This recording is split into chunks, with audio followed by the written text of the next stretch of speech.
We're live, boys. Hello. Happy New Year. Happy New Year, guys. Happy Zoom year. Yeah, shall we run the title sequence? Do it. All right, we're in. And let's get to it. Welcome to the murder table. Cheers. Salud. Oh, cheers. Oh, cheers. Salud. Sir, Cheers. Cheers. Slunch, a caipirinha. Like Martinelli, as you said, with a kick. We do a little swirl. Or zat. Or zot. Appetizer? Appetizer. That makes me sad, but you know what makes me happy? Whiskey. Cacao.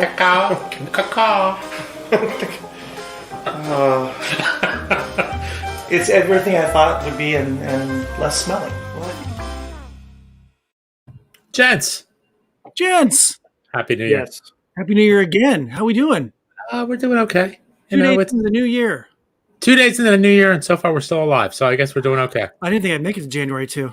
Who the hell did? Crazy. It's already, the first 2 days have been like the Baton Death March. I'll tell you one thing. It's going fast. I've been driving with the teenager. And yeah, I'm pushing my luck. 2 days for like 48 hours. Yeah, exactly. So, what do we got going on tonight?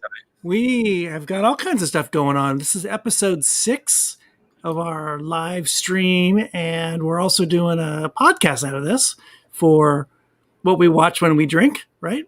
That is and correct. Tonight, we are doing one of our mashups, and we're kind of putting this around Israel, that little democratic state in the Middle East. I like to call it the Israel connection. Oh, that's good. Could be a movie.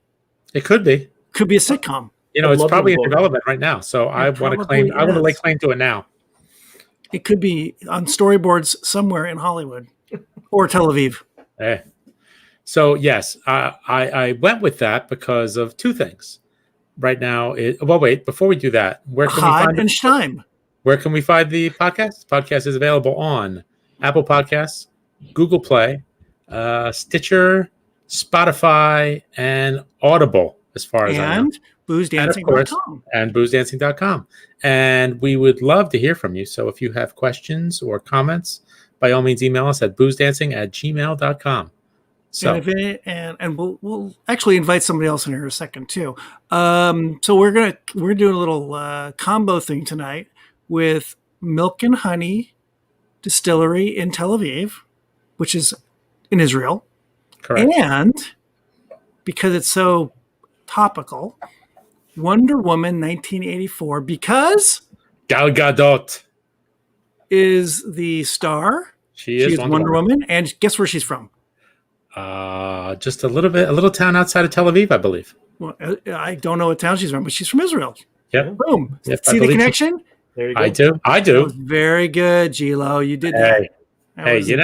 That's why we give you all the creative license that you have. I mean, connecting the dots. Connecting dots, not people. We're always looking for a good excuse to drink, and Gal Gadot is a fine excuse to drink. She is completely. We have no problem with her. Not at all. Not at all. So before we start doing anything crazy with what we watched, we should drink. We should try something. Well, we need to toast the new year.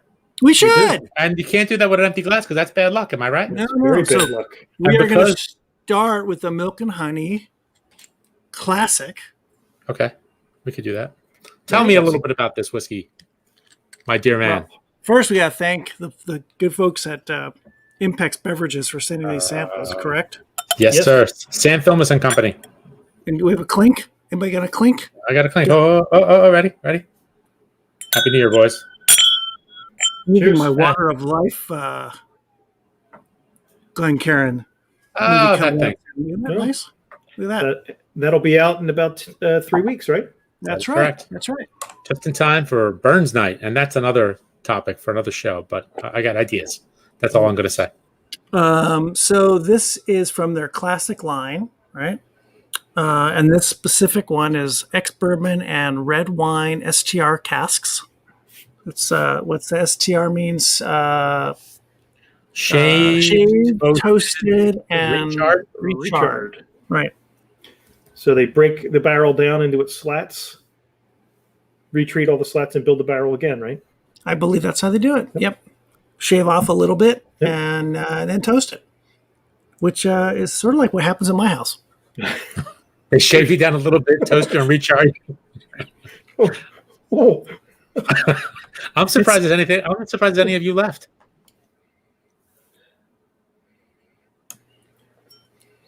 Nice. I like it.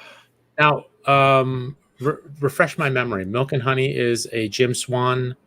It's one of the Jim Swan consulted distilleries, and he was this icon in the industry, helping distilleries open. And most of them were in hot climates. So he's helped hot climate, warm climate distilleries set up shop and figure out how to deal with their potential climate issues. Yeah. Cavalon in Taiwan, these guys also helped Penderyn in Wales, but that's a cold climate. That's a different climate, right? Yeah, and didn't he help Paul John too? I'm not sure. He might have. That sounds familiar. Yeah, I think he helped Paul John too in India, which is another warm climate too. So so he's passed away a couple years ago, but his mark is left in a lot of places. Yeah, all over the globe. Yep. Hey, our good buddy Sam is paying. Mr. Spears is here. So he wants to know if this is a Marx Brothers production. We can't afford the Marx Brothers. We can't afford the Marx Brothers. Zeppo said no. Can we get the Pep Boys? We can afford Gummo, but can't afford the other guys. Is he like the Curly Joe of the Marx Brothers? He was the fifth one. Got out of the business early. He's Stephen Baldwin. He's the Baldwin nobody respects. So what do we think about this whiskey, boys? It smells fantastic. I'm on the nose here, but I like the nose. Sounds really good. So what they use for casks? Ex-bourbon and red wine STR casks? So it's an ex-bourbon barrel, and then they do the shaved, toasted, and recharred on the red wine? Yeah. Right. And I believe the wine cask are from an Israeli winery. Okay. It smells really, really good. It I like actually that. tastes fantastic. It's young. I'm guessing this is... You're not going to get old stuff from these guys because of the climate. Got the Angel Share eating away at this at the volume. But it tends to rapid age over there, doesn't it? Yep, because correct. of the climate also. So Yep. 2 years there is 4 years somewhere else. Mm-hmm. Yep. Not that that's exact, but that's kind of how it works. So yeah. a younger whiskey for them is an older whiskey here. Right. It's like marriage. It ages you faster. Oh. It does. It's called the marriage factor. Yeah, I'm only 42. I just look 53. I just tell people I'm 70. Sometimes they say I look good. Yeah. Only sometimes. Now, Mr. Spears has a comment. Who used to be 6'8"? We're talking about shaving down, shaving, toasting, and very nice, Aaron Sam. used to be 6'8". He's been cut Very down. nice. Okay, I got you. This is really good. And I think 46% is about the right percentage because it has enough of a kick to it. It does have a nice. fair little kick to it. It's nice. And the wine, as I've said, I'm not a big wine cask finish person as a rule. This has that nice balance. Yeah. I don't you feel get that vanilla from like the bourbon cask. You're getting the bourbon cask influence, I think, more than the wine cask, but you get a little bit of the wine cask. Yeah, there's a little bit of fruit without being too much. It's almost like you get like a cherry vanilla Coke. You get that little bit of cherry on the back end. Cherry. Yeah.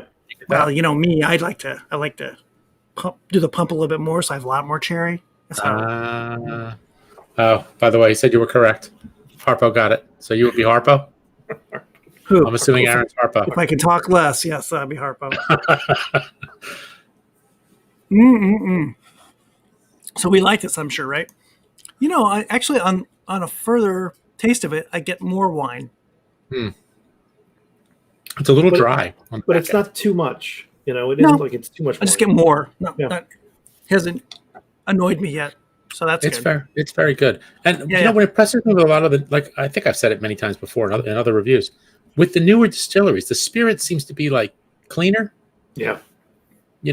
Like it just has a same thing like with Penderyn, Kilchoman. They're all relatively new distilleries. Maybe it's the equipment, the way they're doing it, the process is different. So I think you have to kind of almost separate the really smart guys from the not so smart guys. And a lot of the little craft places that we know, names you don't know until you see them on the shelf in some liquor store. I think these guys, Pandaren, I don't want to put them all in the same because they're all the Impex JVS crowd. They do it right. They're more professional. And so they've kind of figured out the technical side of things better. So you don't get that crafty sort of quote unquote. If anyone sees on the podcast, I'm doing this with my fingers. You're making quotes, air quotes. I'm doing air quotes. It doesn't have that like everything comes from Indiana kind of thing. Right. So and this is Israel's only distillery, Milk and Honey? Not the only one. Or their first? There's a couple. And I think there's actually more coming online. The Israeli, from what I've gathered from friends that have been there, you got a lot of wineries and a lot of breweries, and there's sort of like some back doing distillery of gins and brandies and those kinds of things. There hasn't been a lot of aging of spirits, I think, because of the temperature, because of the climate. But there are a couple. A friend of mine's got a friend in the Golan Heights near the Syrian border who has a fairly large winery. And he's been making all kinds of, what's that, Arak, A-R-A-K. It's like a brandy. And he does gin and he does whiskey. But I think not enough time to market. That place is called Pelter Winery. Outside of there, anyway, right? They're international distributing to us. Yeah. Well, I think the bread and butter is wine for a lot of these places, or beer. So they're not ready to get into the whiskey thing, which of course you have the aging dilemma, waiting for things. Sure. So, but there's a couple other ones. I think we found another one that's in Tel Aviv, in Jerusalem, run by an Orthodox Jewish family. So I think there's, like everywhere else, they're coming online. It's really good. Yeah. This is our fourth, probably maybe fifth from there. We've tasted quite a few. Yeah, they're all really good. And then there's a new make. And there's the gin, and then there's gin was really good. We had some of the pomegranate. And the pomegranate thing, which is not available yet, right? Which was nice. Yeah, that's just the part of their tasting kit. And then we're going to move up to their last one here. The other is the sherry. Yep. And they have another one that's in a rum cask, right? We got another sample somewhere for that. I think you sent it to us, Aaron. That was a single cask nation, single cask pick. Yeah, the rum cask, right? So I mean, they're rolling all kinds of stuff out. It's nice. Yeah, and I think they do a lot of single cask stuff. Yeah. I know they've done a lot of casks for clubs. Our friend Gal Granov, they got one of the initial casks from these guys for his whiskey club in Tel Aviv or in Israel. Whiskey Israel. Yep. I think Gal was the guy that put them together with Single Cask Nation. Yeah, with Jason and Josh. Yep. It's quite the fabric. Quite the fabric. Oh, we're getting questions. We are. We got our good friend the Alemonger's on board, and your buddy Colosimo. Yep, he's chiming in. Very nice. How do you clean your palate between tastings? We don't cleanse our palate between tastings. We just keep drinking. Just some water. I haven't cleansed my palate in 24 years. We know. That's why you're in California, not here. Right. You smelly bastard. We were going to get...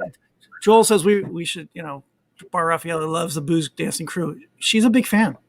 Big fan. Yeah, of course. We get all the supermodels. I would like to disavow any offense anyone's taking. Carson to the entire state of Israel. To the West Coast. Carson letters to the West Coast. Well, boys, did you watch a little TV over the last few weeks? I watched Wonder Woman. Really? Which one? Wait, Mike, you got to tell the story. It's even better. You didn't just watch Wonder Woman. I watched Wonder Woman in an actual movie theater. A movie theater? It's these old-timey buildings. Tell me about that. They used to show movies in front of large crowds. and now they just let you rent the space for up to 20 people. So everyone comes in and they watch the movie on their phones. I don't get it. How many people went? Up to 20. How many went? We just went with the family, just the 9 of us. Wow. Just Was there 9 of us. popcorn involved? You could get concessions, which was very nice. No Mr. Pibb, though, at my theater, which was the only reason I like to go to the Cinemark, because they have Mr. Pibb. Not that big, pretentious Dr. Pepper, but just a plain old Mr. Pibb. Mr. Pibb. They called and you we Mr. watched Pibb. it on the big screen. Podcast. And even with my mother-in-law sitting socially distanced far enough away from me, saying, I don't know what's going on here. What is going on here? Does anyone understand this? Hey, does that count as a bad I still accent? enjoyed the movie. It was still good. He sounded just like her. It was still good. Colosimo, I'll tell you, that sounds just like her. I cannot remember. I cannot remember the last time I was in a movie theater. I think the last thing I saw in a movie theater was Ford versus Ferrari. It was at least 2 pandemics ago for me. That must have been great in the movie theater with the surround sound. That was fantastic in a movie theater. Vroom, vroom.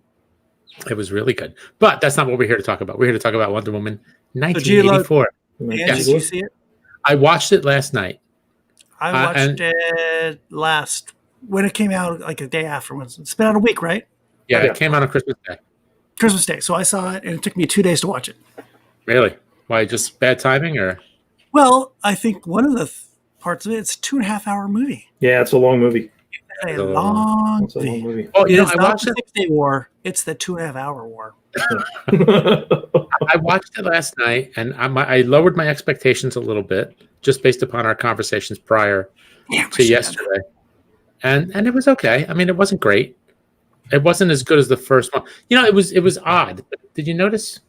Maybe it was just me, but you know, like when they switched from where was she from? What was that island? The Mascara. The Mascara. Whoa, the Mascara. So from when she was there to then the beginning when they started in 1980, and she's just kind of like randomly saving people. You know, the tone kind of shifted. Like I thought it was going to be just like they were going to embrace the whole 80s thing with the cheese factor. You got the winks and the nods and all this wacky stuff going on, and then it kind of just shifted after that. Once they got past all that. Well, let's see. Let's jump into this. We all saw the first movie, right? Yes, which I really liked, and we liked it. I liked it a lot. Right? It was fun. It was different. It was the best of the DC movies, I think, of the recent crop of DC movies. I would tend to agree with that. Yeah. And it didn't go. It wasn't over the top. It wasn't campy. There were some good underlying tones to it. And then we have this thing. It seemed for me all over the place. Yep. And the fact that 1984 is in the title, the name of the movie, and maybe a little more relevant to 1984 for whatever reason. The 80s were kind of like a backseat. Mm-hmm. Right. I expected more 80s stuff. And it seemed like the 80s are just, we love nostalgia. We love all this 80s crap. Everyone. So why isn't there more 80s stuff? It felt like you could have put this movie anywhere, in any era. Yeah, aside from the trip to the mall, where you got to see all the old-time stores and people doing their aerobics in the middle of the mall and the men gawking and the closet fashion show with Chris Pine going through and trying to pick an outfit. That was all there was in the 80s. There was no real other reference. That could have been said any other point in time. Yeah, I was surprised. You could have done stuff about the first Macintosh. You could have done stuff. There's endless. Reagan. God, it was just surprising how that was just not a part of the movie, even though it's part of the title. Yeah, they could have just picked, Wonder Woman 1955 and done, 2 minutes of the Big Bopper and moved on to anything else. It wouldn't have mattered. Who cares? There was really nothing there. I thought the story was kind of convoluted in too many places, and I still can't figure out the Chris Pine and the other guy thing. I don't know. It makes no sense to me. One of the comments that I read was, in this era now of the Me Too movement, where you have to ask permission for everything, she allows Chris Pine to take over another man's body and does things to that man without his consent. So what's going on there? This isn't appropriately Me Too. This is, and she's like a moral dilemma about whether or not to let him stay. Like, you've taken over a man's body. This is not appropriate. So let's see. I have lots to pick out and talk about here. So one of the big parts of the movie is Pedro Pascal. Yes. Right. The Mandalorian. Yes. Right? And totally unmasked. And he's in the Kingsman, and he's everywhere. He's everywhere, and this is the first, I think his big coming out party as a full-on star of a movie, right? Right. And you could have made a movie about him and his whole character. Yep. I think, and maybe that's on the drawing boards from some point. He was probably the most interesting thing in the movie for me. And he did typify a lot of the 80s with the kind of greedy's good kind of mentality and the, you dress for the job you want, not the job you have. And it's all show, smoke and mirrors. He's in the big glitzy building and he's got a fancy office and there's nothing else there. The whole rest of the floor is empty. Yeah. The Wolf of Wall Street. Yeah. Yeah. Right. Yeah. It was like he was in a boiler room. Yeah. It's weird. On The Mandalorian, he's the guy. Is he the guy in the suit? Yes. I don't think he's always in the. Well, he is the Mandalorian, but he's not always in the suit, though. Is that his voice? Yes. The whole time. So he's doing a non. I think he's from Argentina. Yeah. Where's he from? He's from South America. So he's doing a non-Argentinian accent to be the Mandalorian. Was he in Narcos? Was he? What's his name? Yes, he's in Narcos for a couple years, I think. Is he? Who's the lead drug dealer? What's his name? I don't know. I have not seen it. Oh, neither have I. But I thought he was in Narcos. He is. That's one of his other claims to fame. So I think he's the best part of the movie in a lot of ways. Yeah. Kristen Wiig. I didn't know she was in this. I was surprised. Yeah, I saw she was in it, and I was a little surprised that she was going to become an action star. Yeah. And she was fairly good up until the CGI. Yeah. The CGI kind of lost a lot of people. Like in Justice League, when the villain was all CGI'd, it was Kieran Hines as the voice, and it was just all like, you lost half the audience with this. Nobody wants to see that. You know what kind of lost me? How old is Wonder Woman supposed to be at this point? 100 years old? You don't know. 100 years old? You don't know. And she just figures out how to fly? She could be 1,000 years old. You don't know. But she just figures out how to fly? She just figured it out. No one told her before she could. Yeah. Very strange. Very strange. The whole lasso thing was a little cheesy. Yeah. It was almost like snagging lightning bolts to go from place to place. It had like bits of Spider-Man in there with the lasso. Yeah. Swinging through the sky. It was a little weird. It was okay. Yeah.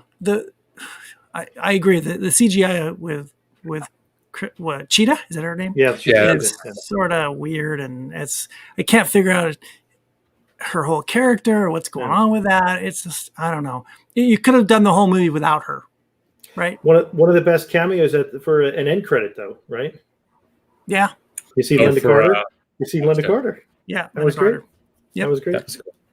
She was in the first one too for a moment, wasn't she? I don't know. I don't know. So I like Chris Pine a lot. Yeah, I think he's got that swagger to him that is and there's a lot of self-deprecating humor to him. I can see that guy, and he was great. I think he's really good as Captain Kirk. He sort of gets muffled in this a little bit to me. Yeah, what I also thought was odd is that she hasn't aged, and he looked like he aged 20 years, and he's dead. He shouldn't have aged at all. He should have looked exactly like he did at the end of World War I. That whole thing just doesn't. Yeah, there's no explanation. It's just you're supposed to just throw away reality. Yeah, exactly. And it's a little bit. It's a little bit tough. The whole thing was that she wished him back. Yeah, she wished him back then, right? But it's not totally clear. I don't know. It's strange. Chris Pine is Jack Ryan too. He was good Jack Ryan. That's right. Yeah. So let's talk about our friend from Israel. Gal. She is not my friend. I do not know her. But you wish she was. So is she? I hope she won't be typecast in this. Forever. that she's always going to be Wonder Woman, right? Well, she's going to play she's playing Cleopatra next. Good. That's great. Because she needs to, I think there's so much more there than this, pew, pew, pew, pew thing, right? That's actual Wonder Woman sound effects we just added in. Can you throw a pew, pew, pew? How about a pew, pew, pew? Pew, pew. Pew, pew, pew. I think she'd be great. She'd be great in a rom-com. She'd be great at some sort of drama. She doesn't have to do period pieces all the time. She's playing Cleopatra, and there was a huge outrage that they didn't pick an African American woman or a woman of African descent to be there. Yeah, and they said Cleopatra was Macedonian. She wasn't from Africa. Gal Gadot's response was, "We tried to find a Macedonian. Apparently, they aren't around. They don't have SAG cards. No one came to the casting call, so they picked me." Well, I think I really want to see her do other things and get away from this. And it's hard probably to say no to the whole superhero big check thing. But they also are locked in with these contracts. I know. She's probably got like 12 of these to go. You're kind of stuck doing these movies and you can't really do anything else. Yeah. But I think it's a different market, though, because no one seems to get really, really typecast like they did in the 60s and the 70s and the 80s. I think she could break out of it pretty easily. I hope so. So this felt like, to me, like a setback for superhero movies. Yeah. It felt like, okay, we've kind of hit the wall on this. And maybe it's just a DC thing, but it felt like we've gone as far as we can go. We got too cheesy, and they didn't get cheesy in the right places. And like the 80s thing we were talking about. And it just wasn't a great story. And I think that's the bigger thing, is that the story just wasn't there compared to the Marvel movies. The Marvel stories they're just so much better. Yeah, and that's it. And if no matter who the character is and what the CGI is doing, you gotta have a good story. And they said that her first movie might be the best DC movie they've ever made. Mm-hmm. It's certainly right up there with the Christian Bale Batmans. Yeah. And they said, in this movie fits in with all the other movies they've made. Yeah. With the Batman versus Superman, Justice League, everything else. Like, you made the same movie again, and it's just it's almost disappointing. Well, it's like the second Iron Man movie. They just threw too many things at it. Yeah. Yeah. Or the third Spider-Man, or the second Spider-Man, where they just put in too many characters. Yeah. I would just, like you said, all over the place. You could pull this thing apart in 12 different ways to make a better movie. You could do a movie about her, Wonder Woman's life on the island when she was a little girl. Yeah. That's a whole movie. The whole backstory. That was actually pretty cool. It was. But when is this going to end? It's really long. Why is there like 15 minutes of this? But I could have watched more of that instead of all the other stuff. What's his name? Max Lord. That's a whole movie. I'm not sure Cheetah's a movie.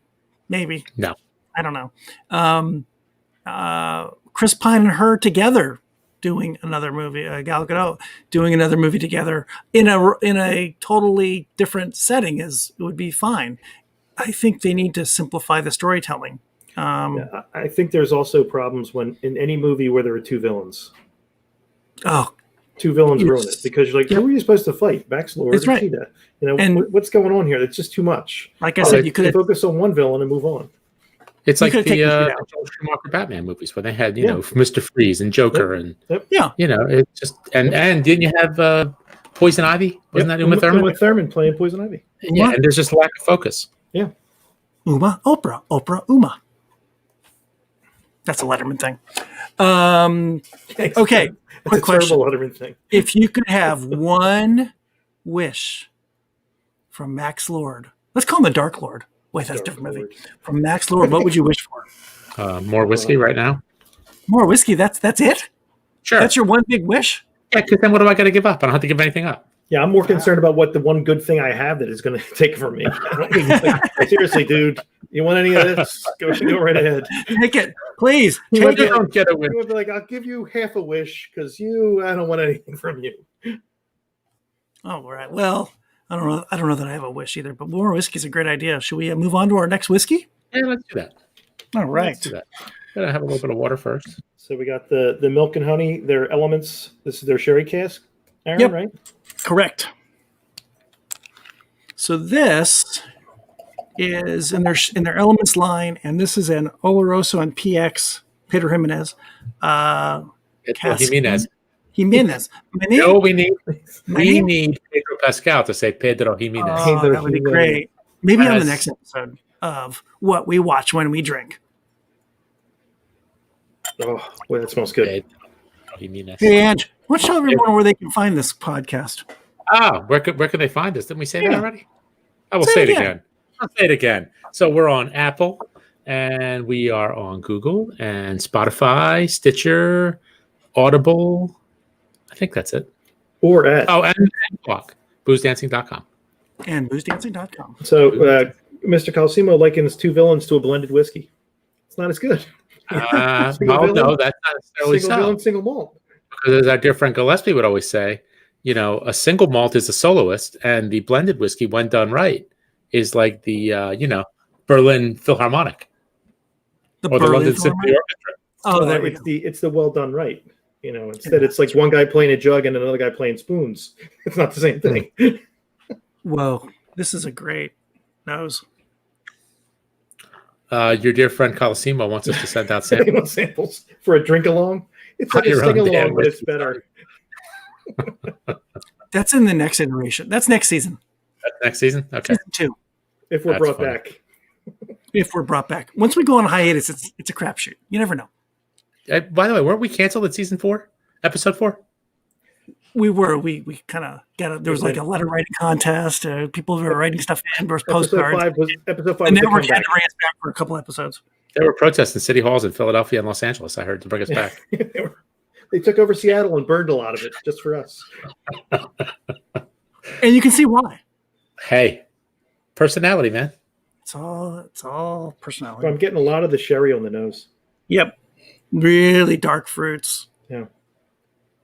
Also a 46%er. I like that they, or have some confidence, and they're like, we're not going to water it down. Yeah. None of this 40% stuff. No bare minimum there. Yeah, you're right. And considering the angel share, what they're actually getting out of the barrel, right? They'd almost have a right to water it down because they're not getting as many bottles. But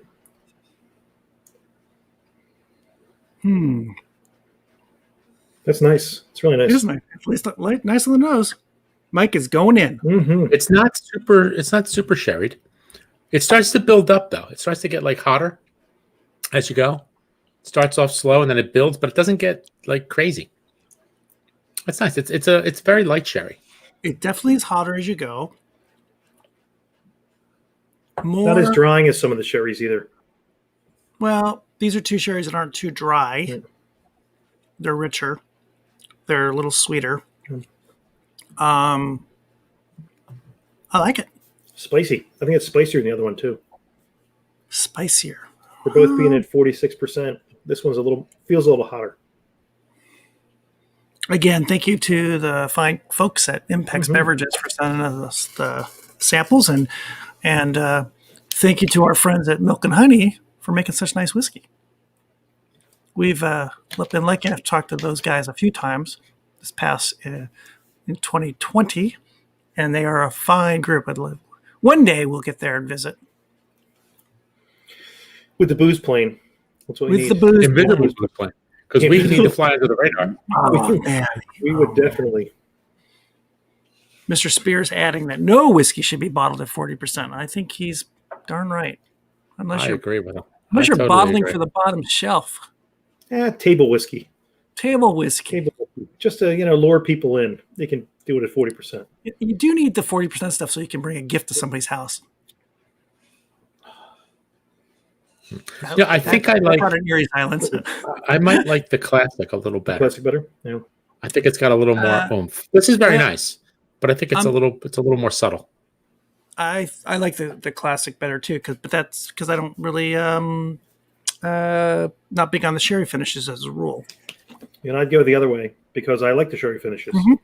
Just different strokes. I like the sherry finish. That's nice. Yeah. Well, we haven't. We're going to get into more of their stuff, I think, over the next year or so. They've got a few different lines coming. There's more single cask coming. We're going to. I think we'll be touching on. We'll be visiting Milk and Honey again throughout the year.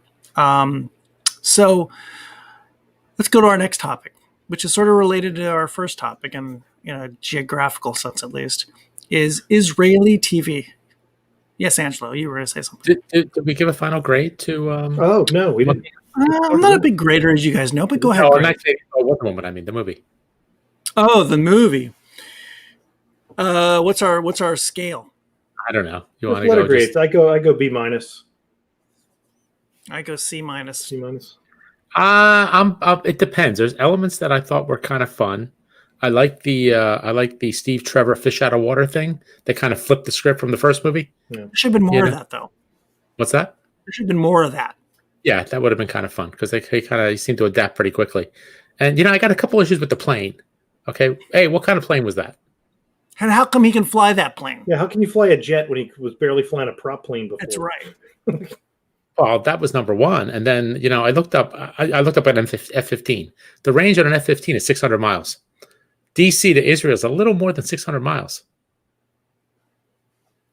And when does the Smithsonian keep a fueled plane? Yeah, let's have all these people come in to get stuff with a bunch of fuel, inside of the museum. Yeah, it was a little weird. There was a few things you just got to be like, okay, sure. I wish it was a half hour shorter. Yeah, that would help. Then you could chop out a lot of the wacky stuff. Yeah, I don't know that you would have made the story any better, but it was just too long. You could have cut down on some of the Wish business. That was silly. That was kind of. Hey, what would have been fun? The guy who was the king of oil. He was Rami's dad, right? The guy that was Rami's dad. Oh, I liked him. I would like to see more of him. Yeah, that would have been a little bit more interesting than all the other stuff. He was Rami's dad, really? Yeah, I'm looking at him. I'm like, hey, that's Rami's dad. That's funny. Yeah, he's good. That's yeah. So I can't. As much as we love our girl Gal, I cannot recommend this movie. Yeah, through no fault of hers. No, she was fine. It just doesn't work. It also, we're kind of going backwards here, but it probably needed. I don't know if it was originally going to be a Christmas time movie or not. It probably needed to be tested and edited down, and maybe there was rushed to get it out because of everything that's going on. Studios need to kind of recoup some of their monies and get stuff in the studio in the theater so Mike could go see it with his family, and spend $300 on popcorn. We did. I don't know. It seemed like it needed a little more work before it got to the finished line. Yeah, and if 2.5 hours was edited down, what was that before they started editing? Yeah, I don't want to see the director's cut. Yeah. Okay, so we're moving on to a topic that is near and dear to my heart, and it's actually kind of relevant in our current world: Israeli TV. And there is a lot of Israeli TV, and I found this article that was kind of interesting, and it's more for discussion. Since 2006, there's 72 Israeli things that have been sold to U.S. networks. Wow. Now, that's 14 years of things coming to the United States. Yeah, now, 5 a year. That's pretty good. Yeah, well, I don't know if it is or isn't. Well, it's just going to average out to 5 a year. 9 have been broadcast more than one season, and we can go talk about those. 4 TV series have aired more than one season. And these things pop up all the time. And they're influential in some ways, some of them, because they're an Israeli show in Israel, but then it gets bought here and changed into something else. Right. And the biggest one that you can think of or a couple is In Treatment, which was an Israeli show, and then sold to, I guess, HBO. Was that the one with Gabriel Byrne? Gabriel Byrne. Yeah, Gabriel Byrne. And Prisoners of War, which was an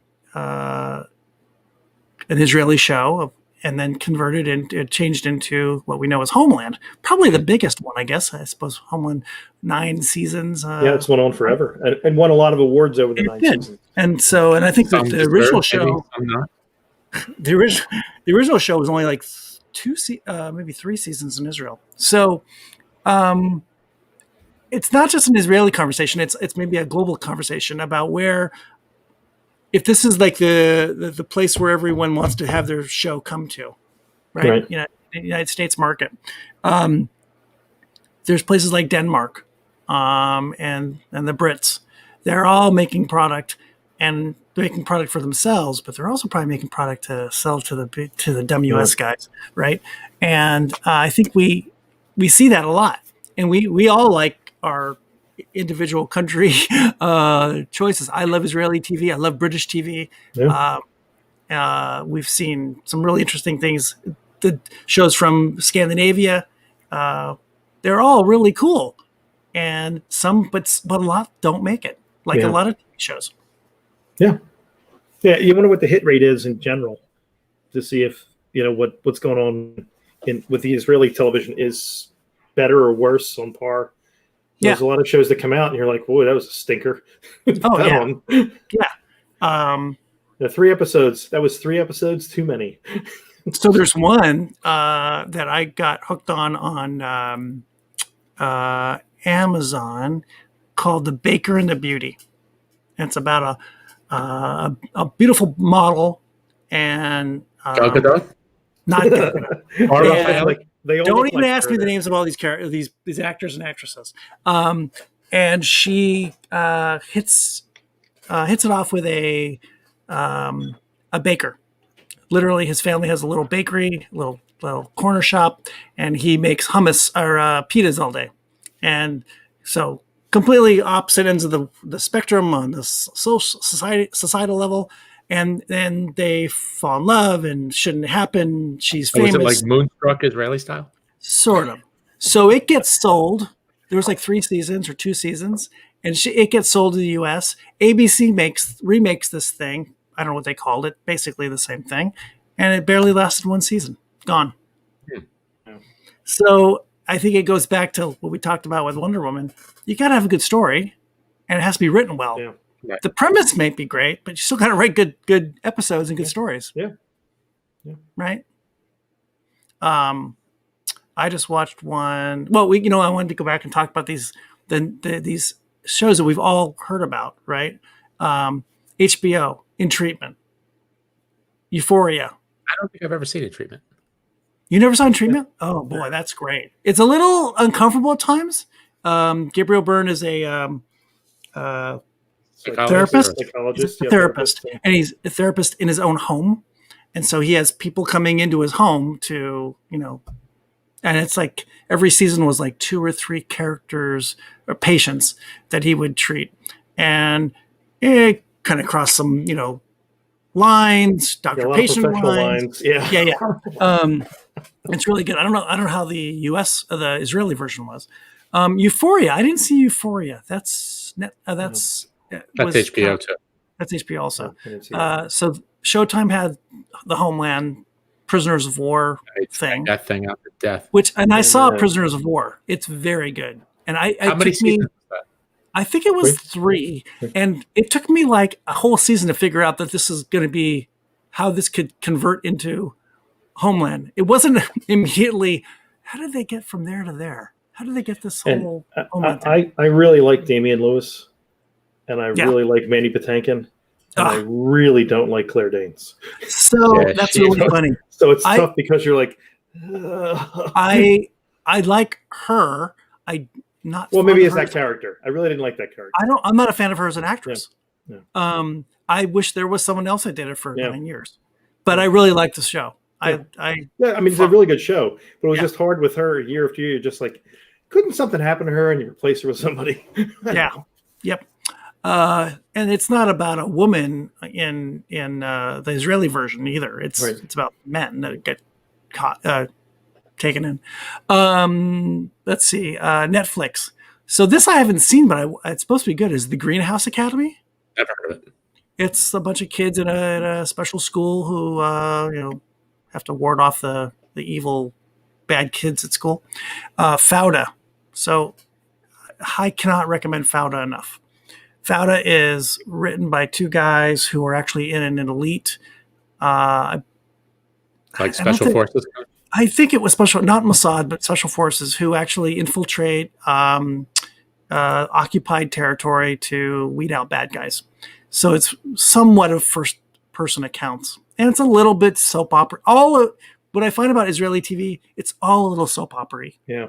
There's always a girl and a guy who, are on the side doing something they shouldn't be doing. But then there's the better story is the action stuff. It's really good. It's good. It's like the guy who does the showrunner for, or the writer for Homeland. His fingerprints are on all kinds of shows. You see him in lots of places. And there's a bunch of these shows he's got a touch in. I think he's in this Mossad 101, which is following Mossad. That's also a Netflix show.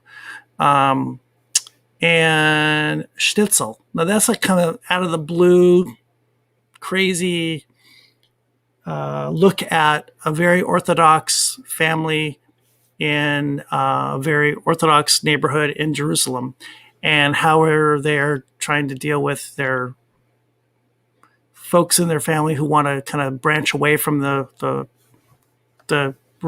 very religious part of their life. It's really good drama. I highly recommend that one. And some game show called Deal With It, which is on TBS. So those were the 9 that were on for more than one season. Right. And now these other ones, this is kind of interesting. There's been 14 shows of that 72 originally that were canceled. 12 canceled after the pilot. Wow. Never got there. Now, That's I don't know how. pilot. And 24 were canceled in early production. So I don't know if these numbers are representative of Hollywood in general. Is that the default rate? Yeah. I don't know. But it doesn't seem like, and 9 weren't even started. So they bought the rights and then never took it off the ground. So I watched Grey's Anatomy, and the show's been on for 17 years, and they've rotated a lot of cast members, and they write them off the show in various capacities, and they've all left to do something else. And only one person who's left the show has actually been on for more than a season. And they've had like 12 people leave who are main cast members on this show that's still on the air. Now you've moved to something else. So the hit rate in Hollywood probably isn't any better than what you're talking about for Israel. maybe. You're giving up a plum assignment and going, "No, I'm going to be a big star now." No, not. No. Maybe they pull a David Caruso. Oh, David Caruso, McLean Stevenson, Pernell Roberts, pretty much anybody that's ever thought the greener pastures. Clooney worked for Clooney. So he was a minor character on Facts of Life, and then he was a huge star on ER. But he's few and far between that have left to do something else. This article says that the initial payment for a show is about $20,000. If the series goes into production, then $70,000 more plus royalties for each episode. So it's not a huge outlay of money from an American network. Yeah. If this is correct. So it's almost like it's a cheap gamble. Yeah, and then I guess some of the actors are working for scale or whatever, and you're not paying anybody anything until it hits. Yeah. Now I don't know the difference between that and, well, maybe it's always the same kind of math where you're taking a show to redevelop it into an American version, or taking a show just to put it right onto Netflix or right out of the box. I'm not sure what the difference is if on the price tag, but I'm guessing this is true whether it's coming from Denmark or whether it's coming from Spain or wherever. Yeah. So the U.S. sort of has everyone by the short hairs. Sure. To some extent, right? We got all the networks. Sure. Yeah. And they need so much content. Yeah. Right. A couple other ones that were in this this article that have aired for more than one season. Our Boys, which is on HBO, which is a kind of a true crime view of a couple of murders in Israel between the Palestinians and the Israelis. Very good, serialized.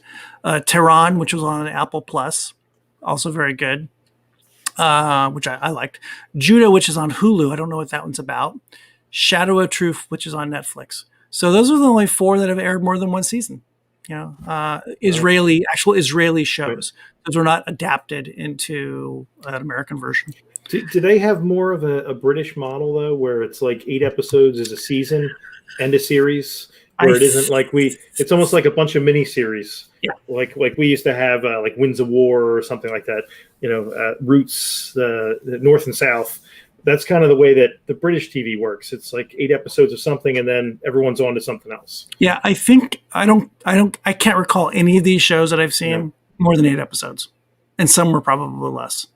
Maybe a few were a bit longer. Yeah. I watched Valley of Tears on HBO Max recently. It wasn't a bingeable. You had to watch it weekly about the Yom Kippur War, and it was very good. It was very good, and it can't be more than 8 episodes. Right. It might have been 10, maybe. Well, on the list you sent out ahead of time, I was intrigued by The Spy.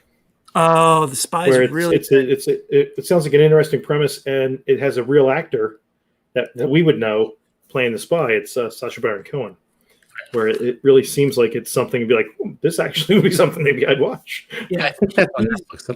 I started watching it, but then I don't know, for whatever reason, I just kind of. It's like something I watch.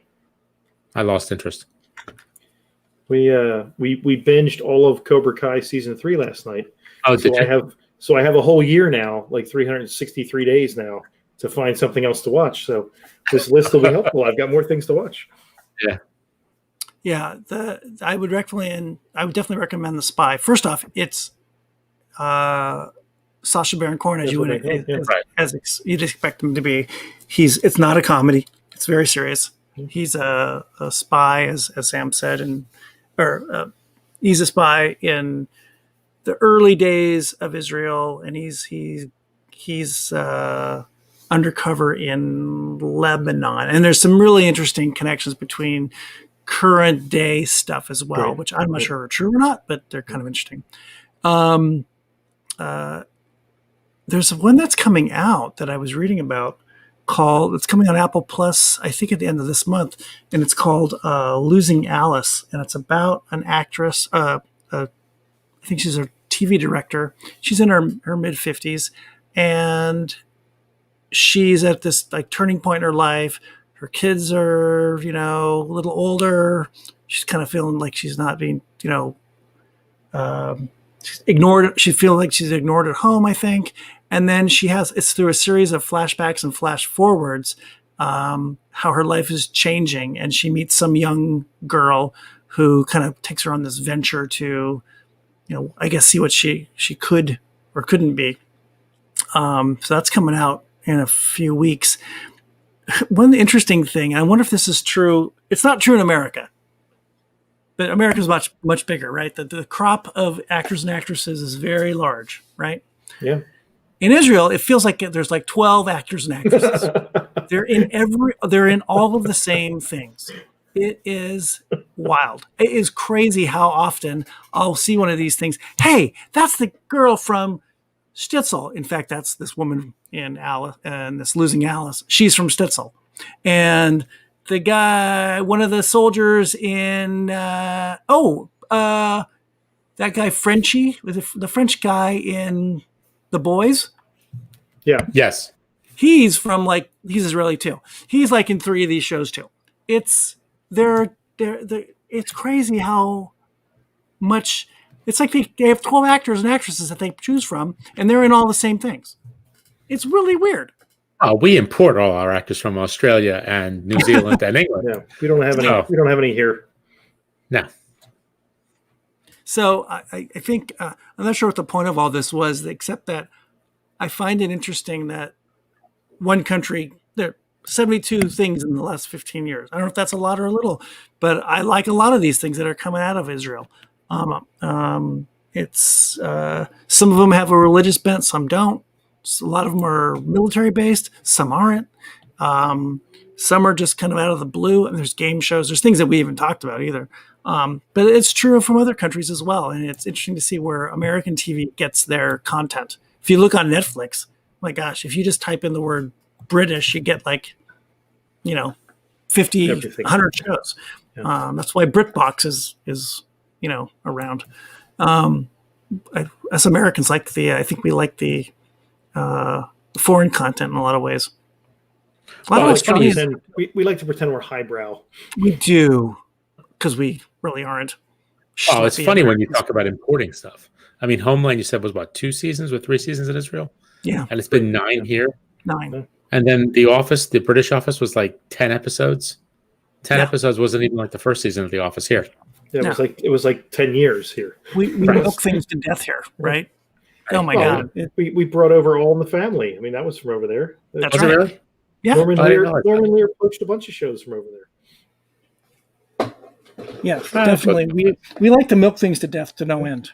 Speaking of that, there is what was it? Everybody Loves Raymond. Did you ever see that thing about what was his name? Phil Rosenthal? No, what is his name? Yeah, Phil Rosenthal. Phil Rosenthal. He was going to export the show to Russia,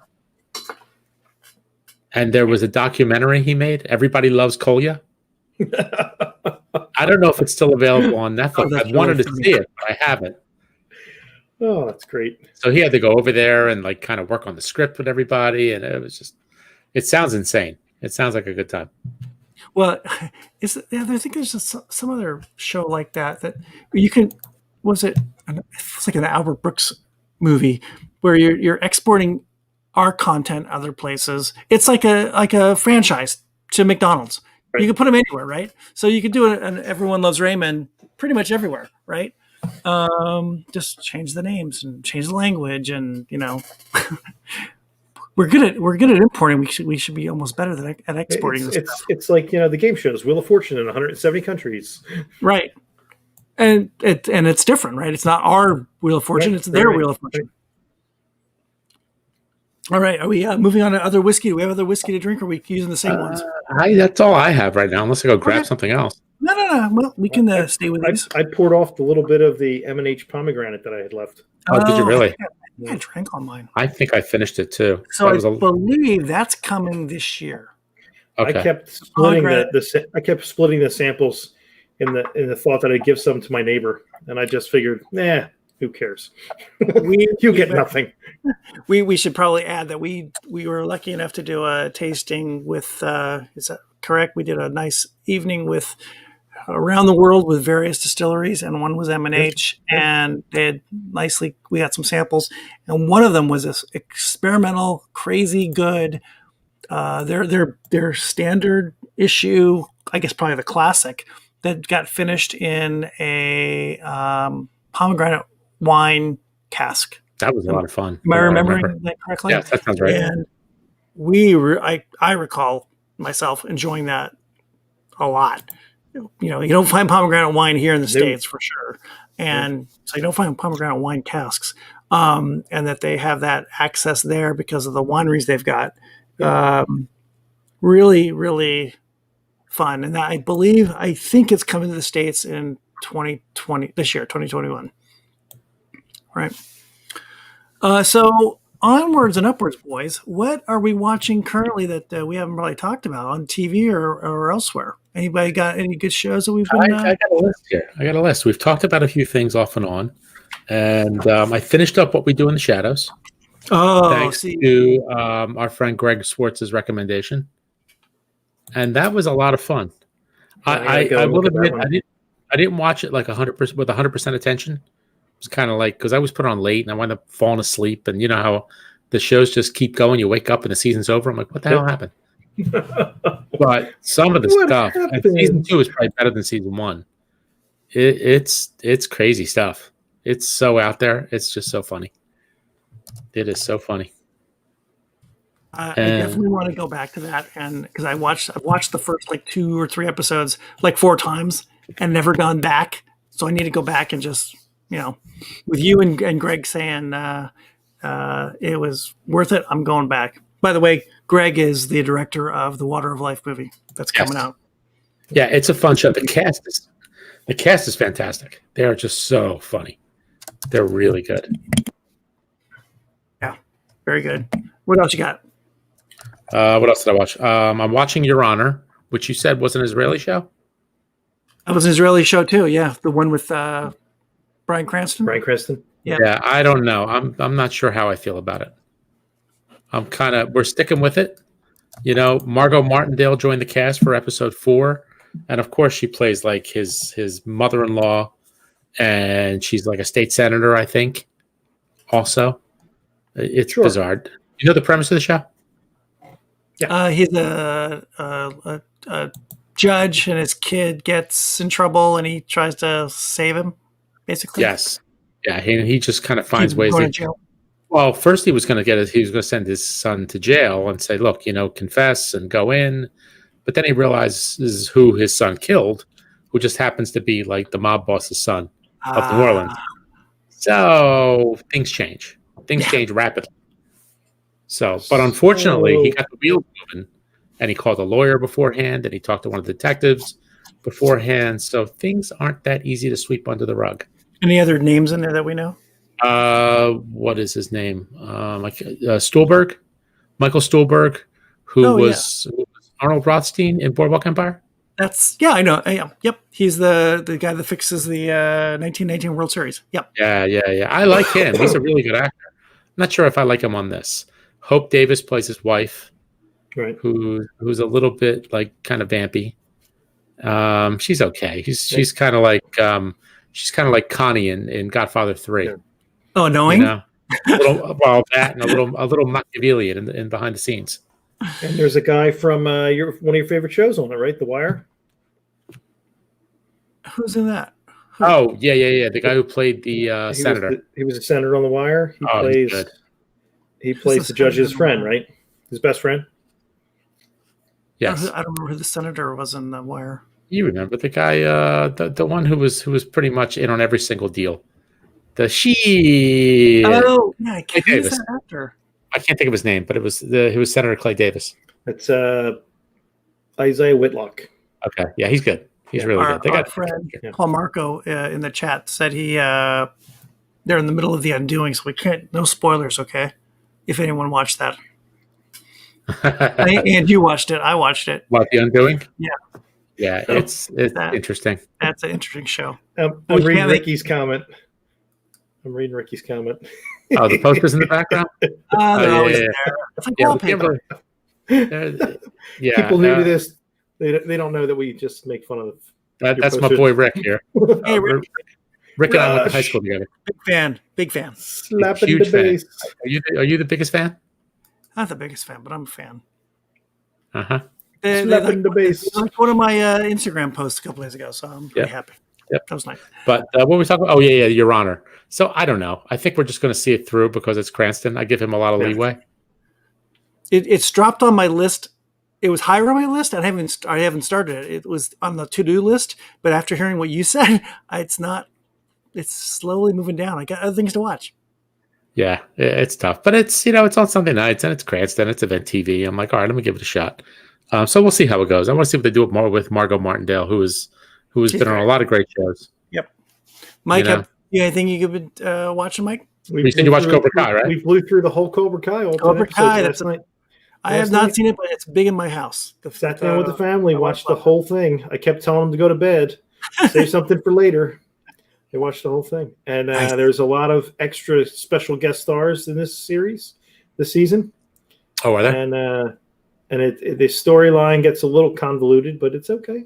Now, didn't that start out as a YouTube thing first before it went to right? It was on YouTube TV for a couple seasons, and Netflix picked it up, and now it's kind of gained a new life. It's like it's on fire. It's in fuego. And it's a fun show. And people are willing to show up and be on it, and they keep bringing back old people from the original movie, which is amazing to me. That's fun. The first two movies, and they have I guess unused footage from the first two Karate Kid movies. Right, and they're just intersplicing Pat Morita, where they splice in like flashbacks. We're like, this didn't happen in the movie. I don't know what this is from. Where I guess they had extra footage, and how they got the rights to do this, I don't know if it's all locked in with the whole whole studio. I know Will Smith is one of the executive producers, so I don't know if he has the rights to Karate Kid. He made a terrible version with Jackie Chan and his son. I'm not sure if he's the guy that owns the rights to it now, so he gets to go and take the old footage in. I told Wendy, though, I said, if Hilary Swank shows up in the sometime, I might be out, because that was Karate Kid 3. I don't know. That's funny. One of the great comments from this season was, what happened to Ralph Macchio's hair? Lack of? Because it really looks like he's wearing a toque this year. Nice. And it didn't look like that before. So, because you can Google anything, I just go in and I type in Ralph Macchio wear a toupee, and there's pages and pages of people questioning whether he's wearing a toupee or not. It's like, are you fooled? No one.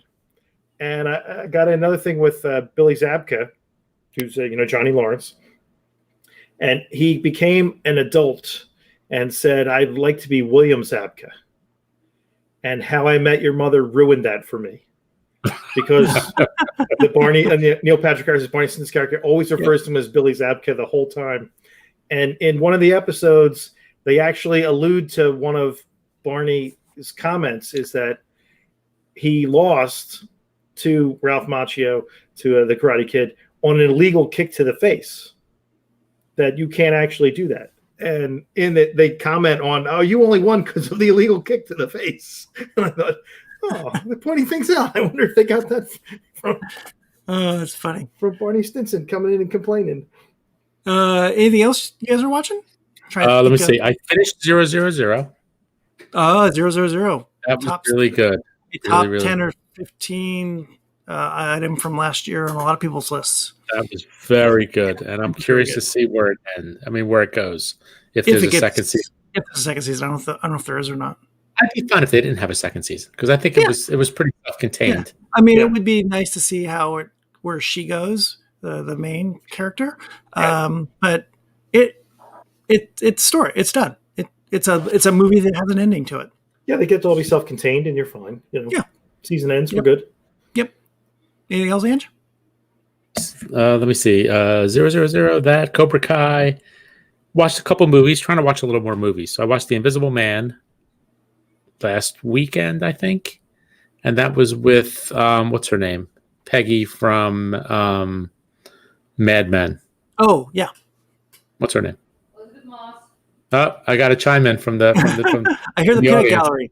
Elizabeth Moss, and it was okay. It wasn't bad. It was kind of fun. It was one of those Blumhouse horror movies, and it was kind of clever the way they did it. Like how they did the invisibility thing was interesting, as opposed to him. I'm not going to spoil it. So, but it was okay. It kept me entertained. And then there was another. What was that, Mike? During our last podcast, someone was touting HBO Max over and over again, almost as if he was being sponsored by HBO Max. And we now discovered we have HBO Max. So that's what's on the lineup, is to go through and find all the shows that you talked about the last time. Yeah. Say, I have HBO Max. I can actually watch all these things. And you got to watch the, what's it called? You got to watch the Flight Attendant. Yeah. Oh, the Flight Attendant, yes. Oh, well, they're going through the whole thing as we're going and watching stuff, and Wendy says, "What's the Flight Attendant about with the kids in the room?" And I'm like, "Yeah, no, you can't watch that with the kids. It's like a murder mystery. I don't think they'd like that." Well, the good thing with that, really, it is mostly all language. There's no real. Yeah, there's a lot of language. Oh, whatever. I've seen your boys out there. I'm trying to make it better, not worse. We're doomed, please. I don't watch a lot of movies, but one that I watched recently was Mank. That was very good. I finally watched it when I was awake. That was HBO Max? No, it's on Netflix. I watched it last Saturday morning. The story of Herman Mankiewicz, who is the lead writer on. Well, he wrote Citizen Kane, correct? Citizen Kane, yep. So he was the lead writer on pretty much everything in the 30s and 40s, right? Yeah, he was pretty much everything. And his brother Joseph was the producer, right? Paul Marco. One sec, Mike. Paul Marco came in late. We all saw Wonder Woman 1984. That's how we started the show, the episode, and the three of us weren't fond of it, I guess. And the first one was much better. You're correct, right? I thought Mank was really good. And it's Gary. Who's Gary Old? Gary Sinise? Gary Oldman. It's a Gary. It's a Glengarry Glen Ross. Yeah, he was great. That bomb. Yeah. It's filmed in a very interesting way. It's told in a very interesting way. I love old Hollywood. It's black and white. Um, who's the main girl actress? Is that not Chloe Sevigny? It's who is that? Is it Chloe? Maybe it's Chloe Sevigny. No. She was one of the daughters in Big Love, right? Oh, that's Amanda right. Seyfried. Oh, that Amanda Seyfried, right? Yeah, she was good. She was really good. It was she a played, very character.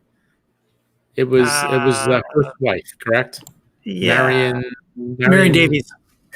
Marion Davies. She was very, very good. Yeah, And I what's thought his it name was good too? Tom Pelphrey, who was in season 3 of Ozark as, That's right. as the brother. Yeah, He was really good. It was well done. I don't know how this all works with Oscars and things, but hopefully that will get a little bit of recognition come Oscar time. There was one. It's kind of a weird thing's going on in my house. There's an anime thing going on, and my daughters are kind of going backwards 10 years in their lives and watching a lot of anime, and so I'm kind of gotten back into some anime stuff, and I started watching one called The Great Pretender, and it's on Netflix. And Mike, the beginning title sequence in The Flight Attendant? Yeah. It's almost very similar. Very kind of that style? 60s. That's how the look is of the title sequence in The Great Pretender, if that tells you anything. And It's about sorry? Netflix. Yep. And it's kind of an Ocean's 11-ish kind of feel to it. But it's anime, right? So it's these Japanese characters, and the first, I'm only on episode 3 or 4, but it's all in Los Angeles. There's In-N-Out Burger, there's the LAX is in it, Hollywood, and trying to, scam this person or that person. It almost doesn't make sense, but it's because it doesn't feel like regular anime. There's no like superheroes. It's all, almost True Detective crime stuff. It's very fun. So far. And the other one that I've kind of gone back to, which is an older anime, is called Death Note. That's right. David Fincher directed Mank. Thank you. I wanted to see RKO 281. A little comment from our friend Rick. Yeah, RKO 281. Wasn't that an HBO movie? That sounds familiar. Yeah. I forget if I saw it. Yeah. But anyway, go ahead. So Death Note is another one. It's actually an old series from like 10 years ago at least, and it's that's more of your standard manga storyline. It's based on some books and Manga or manga? Manga. It's about having this notebook that comes from these evil gods, and if you write this is the short version. If you write, whoever gets this book, if you write someone's name in that book, they'll die. And so, that's not good. One character gets the book, but he wants to use it for good. He wants to kill all the bad people, murderers, pedophiles, you name it. But of course, nothing is so simple. Yeah. And so it's 37 episodes. They're like 20 minutes long. I think 2 seasons. So one of my daughters has already gone through them all, and totally, it's kind of dark, as you might expect. And I'm getting back into it. I read the books. Was it a graphic novel? Yeah, graphic novel, and it's really fun. Fun in a dark way. So I think that's. It's not the guy that did Dark Knight, is it? No. What's his name? Miller? No. Frank Miller? Frank Miller. This is Japanese. Oh, okay. Yeah. Oh, by the way. Yes, sir. I'm getting my little water refreshment in my... You can't say it on a podcast, obviously. Very nice. Wonder Woman. Yeah, nice. that looked very much like the Wonder Woman of our youth. Linda Carter. Linda Carter, yes. Mm-hmm. Who is a little bit active on Twitter these days. And she's very... happy with where the the character's gone. She likes Gal Gadot, and she is a torch singer, I believe. I think her third chapter in her life, she became a singer. The Carter? Yeah, I know she was idea. out. I think she had some albums, and she was doing some, torch singing at small clubs. So good to see her still, because she was a very big part of our my personal youth. Now, going back to your manga or the Japanese, or is it anime or Japanese animation? Mm-hmm. Yep. My youngest, who fancies himself an artist, who's actually getting pretty good at it. He's been watching the Studio Ghibli movies on future sponsor HBO Max. HBO Max. If it's not on HBO Max, it's not on. It's what? If it's not HBO Max, it's not TV. It's not. You get the max for the minimum. No, wait, that's a whole different thing. Never mind. For $14.99, the Max can be yours too. That's it. Yeah, but he's been getting into it. He watched Spirited Away so far, and I tried to watch it twice, and I don't know, the timing was bad, and I just fell asleep both times. I mean, it was neat. I think it's the music. It's just very, very soothing. They're all. That's really why you good. fall asleep. Yeah. I get real cozy, and it's like, I believe the whole library of movies is on HBO Max. Your sponsor, HBO Max. HBO Max. Mike, what could we say? HBO Max. Cards and letters. Cards and letters. No cards and letters. Checks. We take PayPal too. Chicks. I think the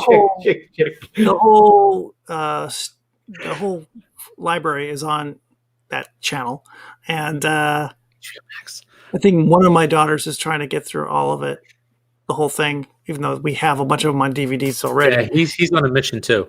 He's going actually in reverse order from supposed best to worst for whatever reason. Oh, found a list somewhere. That's cool. I would have gone chronological, but that's just me because I like to see where it evolves. I would go worst to best. Yeah, exactly. Well, yeah, that too. I wouldn't do that. I watched the best one and they'd be like, "Oh, these are stinkers." They're fun. They're really interesting stories, and the actual animation is just really interesting. It's like watercolors on screen. The way very watercolory and very vibrant. I've seen a few actually in those things that Mike went to. What was it called? The theater? Movie theater. Is that the big dark room with the big screen? It's the old-timey picture. Everybody's on their phone and annoying the crap out of you? Yeah, I don't remember exactly what the thing was. But seeing those on a big screen was kind of fun. I think those are just things you need to see. I think there's a couple of those, at least Spirited Away was on that list that we went through, the 100 best movies. Yeah. I think that was in there, right? Yep. I believe so. There was one other. I started watching. Maybe we could say this for another show, and another episode. I started watching Bridgerton. Oh yeah. How was that? So that's the Shonda Rhimes show on Netflix. On Netflix, and I watched the first episode, and I didn't really know much about it. But here locally in the LA Times, there's been lots of articles about it. Mike, you familiar with this one, Mike? No. I know that. She kind of went into ABC with all the shows she's put out for them, and they kind of blew her off about re-upping her production deal. And then she just went, "Okay, see ya." Netflix said, "Hey, come on over, hon. We're going to pay you a lot of money." I think ABC's just kicking themselves. Yeah. So it's a period piece in the early part of the 19th century in England, London, and it's about the aristocracy trying to marry off their daughters, in essence. And so how's that different from today? It's kind of the same thing, really. So it's about the upper class people, landowners who are trying to find the right man for their daughters. So it's a couple families that are kind of the main characters. It's told in a really interesting way from at least the one episode. It's told from the point of view of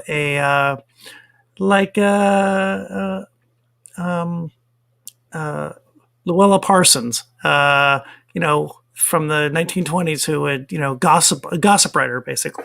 And there's a little gossip newspaper that gets taken out to the crowd, and the town crier, hey, here's the new story about all the girls that are, looking for a prince to marry. And it's so far, the first episode was fun. And the interesting thing with Shonda Rhimes running it is that it kind of is an alternative universe where it's a very not everyone's white. Right. It's a diverse casting. Right. Very diverse casting. There's Asian people walking around in London in 1815 or whatever it is. Right. And there's African American folks that aren't slaves, and there are it's across the board. There's Indian folks, and it's a interesting way of looking at the world of that time. It's kind of fun. Well, and if you think about England at that time, their flag was everywhere. The sun never sets on the empire, so they probably did have people of a variety of ethnicities rolling around. So correct, right? Someone might have found somebody. The guy who opened up one of the Japanese distilleries. He went from Japan to Scotland in the 1800s, married a Scottish woman, and took her back to Japan. I mean, that's right. It happened. Was it Nika? I think it was the guy that set up Nika. That's Nika. Sorry, this kind of rolls backwards to something that I just finally finished, and I should have mentioned this earlier. I went through The Crown, all 4 seasons. How was it? I hear it's very good. What period did you like best? I like the early ones better because I like that era better. I was less the Princess Di stuff's a little bit trashy. It's a little bit too current for me. Hey, question: how was Scully as Thatcher? She's really good. So she can be anything for me. I like Dan Scully. Someone's a little biased. Yeah. But I found, going back to what you said, we were talking about with Bridgerton and this alternate universe of race in society. This is a little more real, right? This is the way it was, and there's a lot of looking down on people, and for instance, with Thatcher, she's comes from a very middle class family, and she's cooking her own. She's the Prime Minister of England, and she's making her own meals and baking her own dinners and treating her daughter like crap, and that was the real world then for them. There's hardly any people of color in this, except when they go to Africa, which is part of Ghana. I think is one of the territories or the part of the British nation. I don't know how. There's a lot of stuff in that show that there's been controversy about whether it's accurate or not historically. The historiography for the later period has been dinged a lot more than the earlier period. Right. The Churchill stuff with John Lithgow, I think, is really good. He does the Churchill, I think, pretty well. And John Lithgow, for me, he can do just about anything. He just can. Yeah. And I'm surprised because he's not a Brit, right? And he was very good. So I didn't know what this was really all about.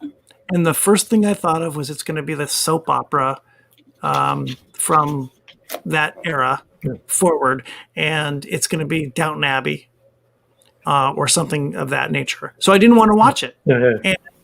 And this year, with all the talk about it, okay, I'll dig in. And there's some slowness to it. It gets a little bit much. It's interesting seeing how the royals were and how Queen Elizabeth comes to be the queen. And they spent a lot of time on the abdicated king. I can't remember his name, which is interesting. Edward? Is he Edward?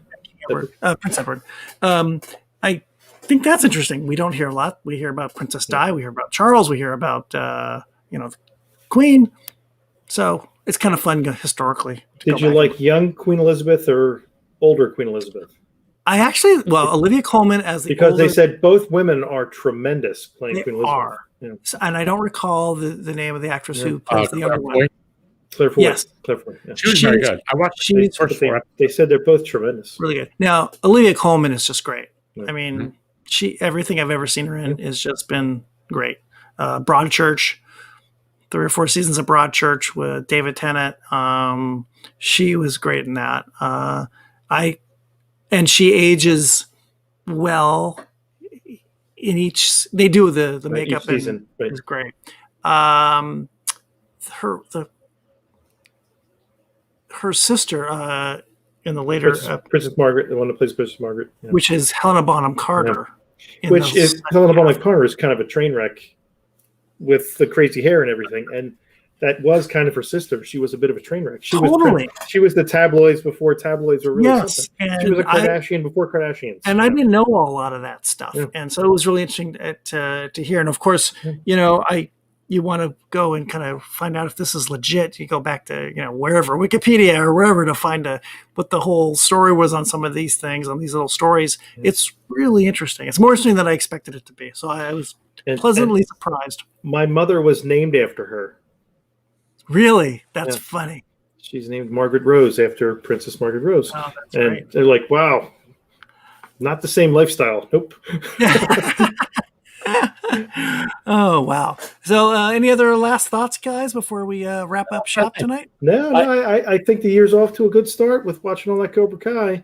And now, so many shows have dropped all their episodes to start the year, but I think the binge watching is going to be just something rampant through the house. We'll just be binging for weeks now. So I've actually gone back and done a couple of rewatches. I rewatched Lasso while I was working. Yeah. Don't tell my boss. I just kind of sat there. I had the iPad on. I just put my headphones in, did a little work, and just listened to the show. You don't have to pay attention all the way. And I just, laughed and enjoyed the whole thing.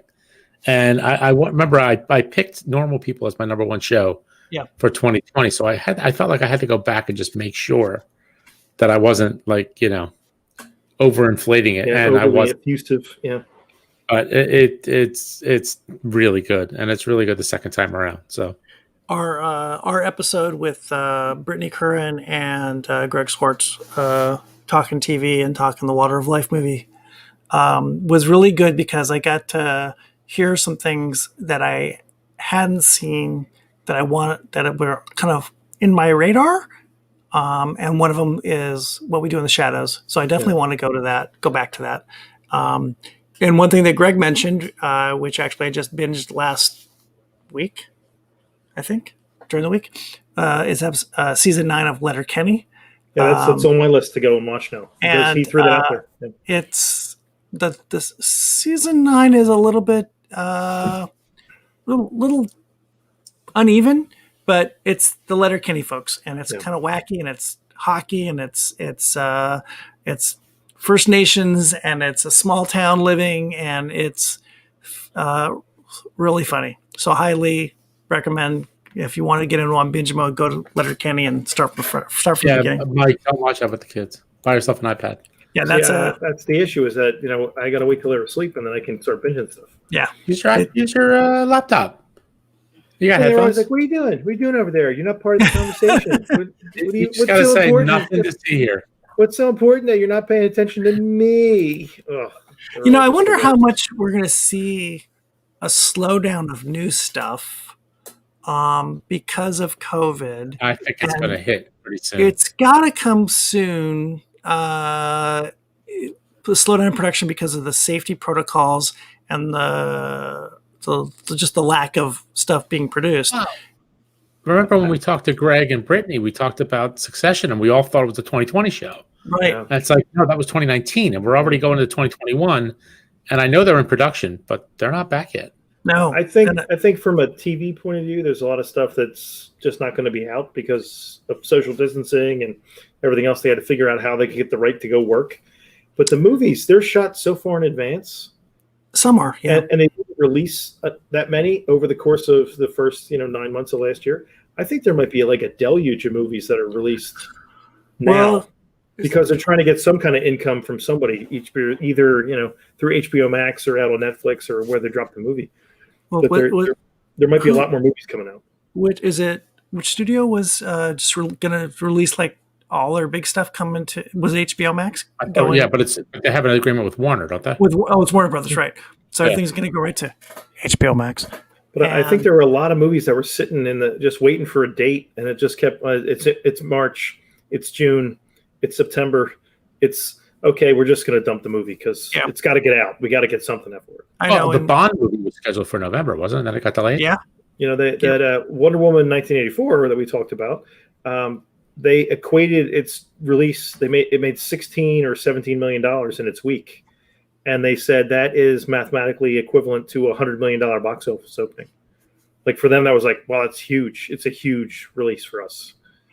Where you're like, okay, expectations got to be adjusted based on how you're going to get your revenue. But they, you can't keep all these movies in the can without starting releasing something. So no, it's my day job work. We work a little bit on the production side, and the slowdown in the industry has been dramatic. We're starting to see some productions coming through, but from what I gather, it's especially in California, the protocols are pretty tough. Yeah, and so a lot of things have to go outside of the country, but then you got to deal with how do you get people out of the country and back in if they want to come home. Right? And they so can't all go to Narnia. They don't love Narnia. You go can't there for a short period of time, but not want to. You can't go to Canada, right? Where a lot of stuff was being filmed in Vancouver and things. So it's a tough. Take you. Yeah. Hollywood's got a tough row in the next, like everybody else does in the next year or so with COVID. Well, on that happy note. Let's maybe wrap this baby up. Episode, what was this? Episode 6, 7? Episode 6. We Israel the Wonder Woman 1984 episode, which we had mixed feelings on that one. Kind of a mixed bag. We liked the Milk and Honey Whiskey. The Milk and Honey Whiskey. We really liked the Milk and Honey Whiskey. And we want to thank again. Milk and Honey Whiskey. They were very good. Our friends at Impex Beverages for the samples as well. So, boys, should we wrap this baby up? Put a little tie on it? The first one of 2021? Yep. Well done. All right. Cheers. Ange, do it. All right. So you can find us on, once again, if you didn't hear us the first 5 times, we're going to be in HBO Max. Let's not forget that sponsorship money. Coming soon. Yes, we are available on Apple Podcasts, Stitcher, Google, let me see, Spotify, Audible, and of course the website, boozdancing.com. And we would love to hear from you. So if you have questions or topics you'd like us to discuss or shows we should watch or whiskey we should drink, by all means, shoot us an email at boozdancing@gmail.com. So thanks, boys. Thank you. And thanks for all the people that commented in the chat during the show. Our good friend Sam, and we got our Mr. Paul and Rick and Mr. Colosimo, Ricky, and let's not forget, if what was that? Who's the Israeli model? What's her name again? Bar Raphael. Bar Raphael. You want to come on episode 7 and Gal Gadot? We can continue this Israel connection. Yes, we'd be happy to bring them on and just chat movies with the ladies. Absolutely. So, cheers, boys, and cheers. Happy New Year, Shabbat Shalom, and we're done. We are done. We're out. Roll credits. Roll the credits. All right, let's roll those credits. Peace out, boys. Peace out.